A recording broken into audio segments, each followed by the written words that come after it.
Au stade là-bas, on nous a cassé. On s'est dit on va en brousse. On est venu en brousse. Là-bas au stade, j'ai mon terrain là-bas. C'est quelqu'un qui a pris ça. C'est même pas dans l'enceinte du stade. Quelqu'un s'est installé là-bas que c'est un homme d'État. Et nous sommes les hommes d'où? Nous ne sommes pas les hommes de l'État gabonais. Hein? On est déjà fatigués, les dos sont cassés pour franchir les brousses. Après on vient prendre. Aidez-nous, Papa Ali. Nous sommes aussi des Gabonais. On a besoin d'une parcelle de terrain pour mettre nos enfants en sécurité. Qu'on pas mettre les dossiers à l'ANUTTC là-bas, ça n'avance pas. Ça n'avance pas parce que on sait ce qu'on fait dans le Gabon là, mais nous on va vivre où? Aidez-nous. Pour vendre aux Gabonais. Les mêmes engins que vous envoyez ici. Nous constatons depuis un an déjà, nous avons constaté la présence des agents du ministère de l'Agriculture, c'est par là que ça a commencé, sur le terrain, ici, qui sillonnaient le terrain. On leur a demandé de quoi il s'agissait.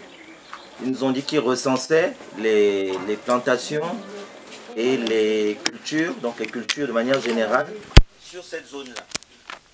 Donc la SCI Titane Construction est installée ici depuis 2014. Elle a trouvé des populations ici. Il y avait déjà un bras de fer qui s'était opposé avec la SCI Titane. En juillet ou août de 2022, l'État a décidé de récupérer un certain nombre de titres fonciers pour les ramener au domaine public de certains opérateurs, dont la SCI Titane. Donc les 200 hectares de la SCI Titane sont revenus au domaine public. Et nous sommes dans cette parcelle-là, cette zone-là, que la SCI Titane avait sollicité auprès de l'État.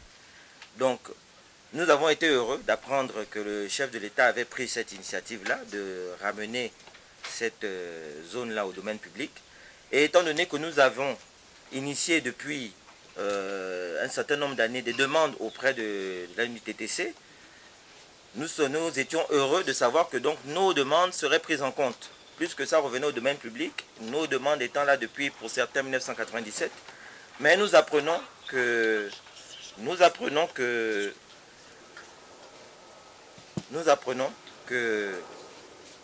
l'État a un nouveau projet, c'est de reloger des guerpilles de la zone de contournement d'Okala.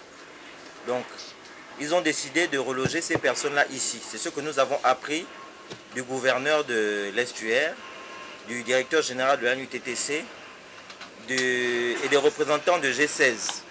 Parce que c'est G16 qui déguerpille les gens au Okala et qui cherche une zone de relogement.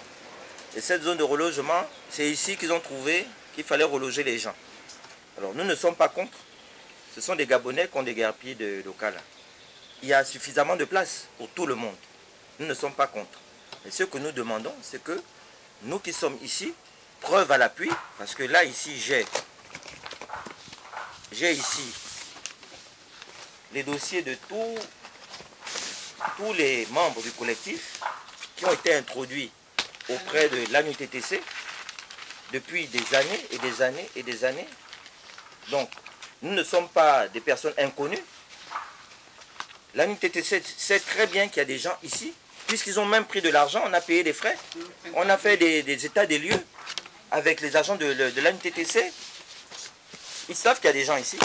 Donc ce que nous leur avons demandé, c'est de nous prendre en compte. Maintenant, dans quelle mesure, dans quelle proportion, c'est autre chose. Mais la première chose, c'est de nous prendre en compte. Donc le collectif a fait un travail. Nous avons commis un topographe pour lever l'ensemble des parcelles des membres du collectif. Ce travail-là, nous l'avons remis au gouverneur de l'Estuaire. Nous l'avons remis au DG de l'ANUTTC.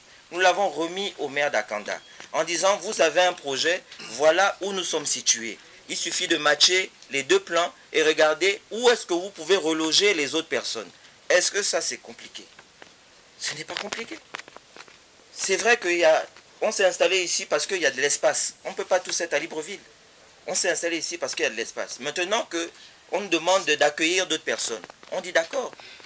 On est prêt à faire certains sacrifices. Si quelqu'un a 3000 m², 4000 m², 5000 m², il est prêt à consentir certains sacrifices.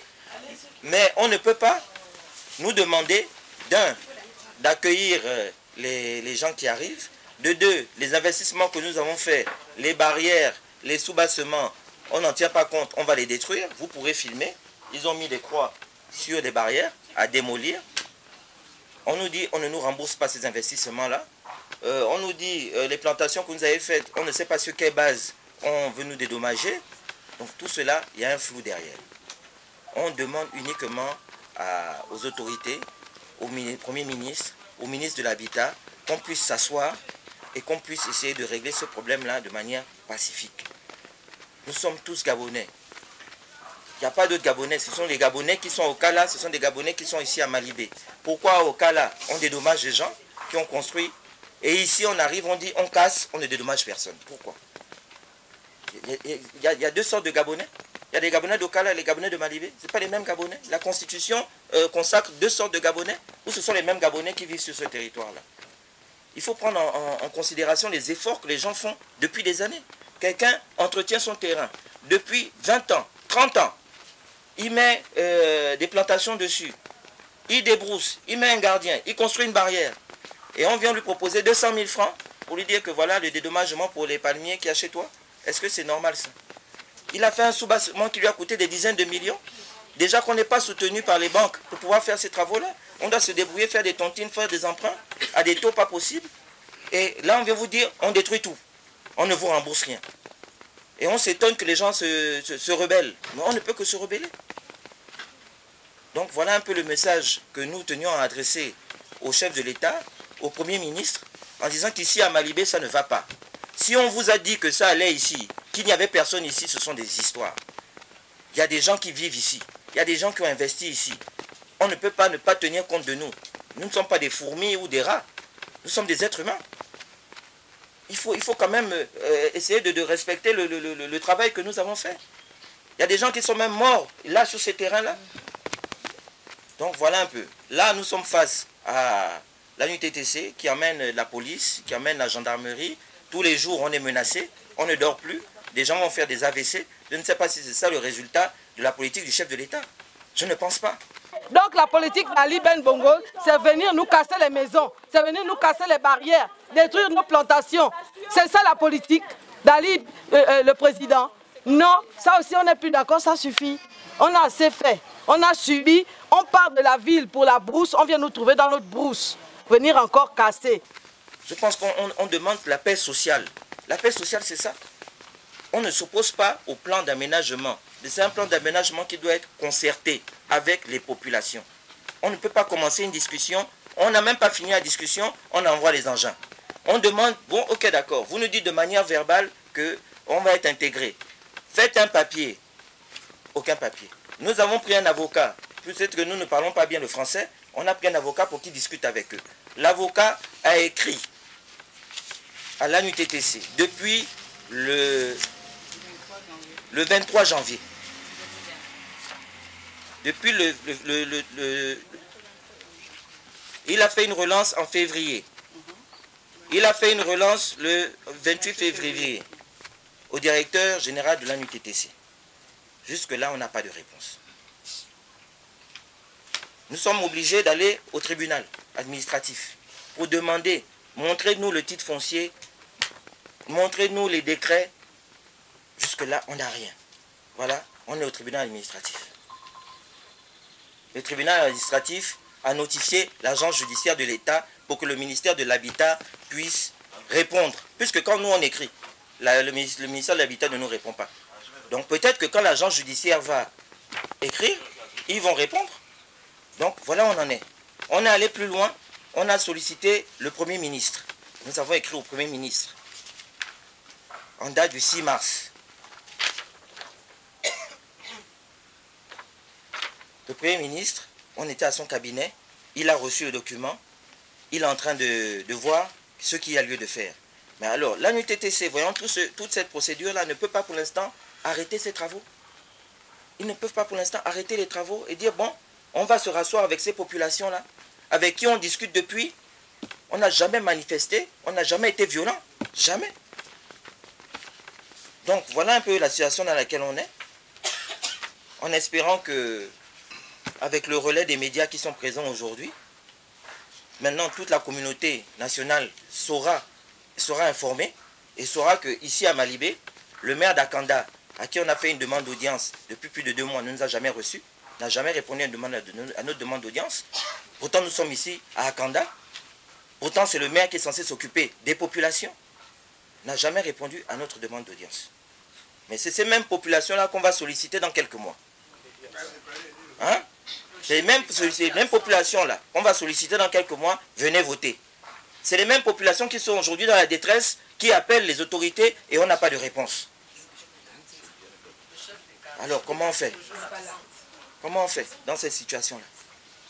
Ce sont des pères, des mères de famille qui sont là, qui veulent laisser un bout de terrain à leurs enfants plus tard. C'est 300 mètres carrés qu'on va laisser à nos enfants. À Libreville, là-bas, on est serré, on vient ici. Ici, on entretient des grands espaces parce qu'on se dit, bon, j'ai une famille de 4, 5, 6 personnes, je vais laisser quand même 1000 mètres carrés pour que chacun puisse faire quelque chose. Là aussi, on vient nous dire, on nous chasse de là-bas pour venir ici. Ici aussi, on vient nous dire, non, c'est 300 mètres carrés, c'est 500 mètres carrés qu'on va vous donner. Avec tout l'espace qu'il y a. Voilà les routes qu'ils empruntent aujourd'hui pour arriver jusqu'ici. C'est nous qui avons ouvert ces routes-là. Voilà les frères Sekani qui sont là. Ce sont nous, c'est nous-mêmes, avec nos moyens, des bus pour arriver jusqu'ici. Nous avons construit des bus de plus de 3 millions de francs. Nous sommes en train de mettre des poteaux électriques. Où est l'État à ce moment-là? Donc c'est une fois que la route est ouverte, qu'ils viennent maintenant avec des bulles, des policiers, la unité TTC pour dire, ici c'est l'État. Mais l'État était où quand il fallait venir ouvrir les routes ici? Ils étaient où? Au lieu de féliciter les populations qui font ce travail-là à leur place, on leur tape dessus. À un moment, il faut arrêter. On ne peut pas continuer comme ça. On ne peut pas continuer comme ça.